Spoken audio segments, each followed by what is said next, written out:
Media మిత్రులు మా కోఆర్డినేటర్లు రెండు కానీ మీరే వాళ్ళని అకౌంటబిలిటీ అడగాలి, నన్ను అడగాలి. ఏం చేసాం, మీరు ఏం చెప్పారని ప్రింట్ చేసి ఇస్తాం. ఈ రోజుకు ఒక మాట తప్పలా. 37 సంవత్సరాల్లో ఒకసారి ఫెయిల్ అవ్వలే, మాట తప్పలేదు. నేను అదానీ కా సాత్ చెప్పాలంటే లిస్టు. ఫార్మర్స్ రుణమాఫీ అన్నారు, చేశారా? 2 crore జాబ్స్ చేస్తున్నారు మోదీ గారు, చేశారా? 5 సంవత్సరాల్లో 10 కోట్ల జాబు. ఒక్క వాల్మార్ట్ని తీసుకొచ్చి 1 crore జాబ్స్ క్రియేట్ చేస్తా. వాల్మార్ట్ ఎవరు? ప్రపంచంలో బిగ్గెస్ట్, అమెరికాలో బిగ్గెస్ట్ కంపెనీ. 10,000 స్టోర్స్ ఉన్నాయి. 1 crore జాబ్స్ క్రియేట్ చేస్తా వితిన్ 3 years.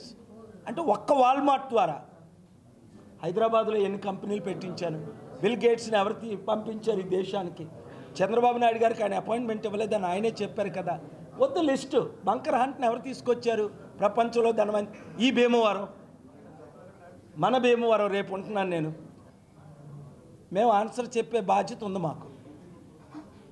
ఎలాగ అభివృద్ధి చేయలేకపోయారు, ఇప్పుడు ఎలా చేస్తారు? ఎక్కడి నుంచి బడ్జెట్ తెస్తారు? వాళ్ళు ఇచ్చిన ప్రామిసులన్నీ 8 లక్షల కోట్లు. నేను ఎలా చేస్తాను? 5 సంవత్సరాల్లో చేసి చూపిస్తా. 3వ రీజన్ అభివృద్ధి అని చెప్పాను. 3వ రీజను పీస్ మిషన్ రెస్టోర్ అవుతుంది, దాని ద్వారా ప్రైవేట్ ఫండ్స్ అని చెప్పేశాను.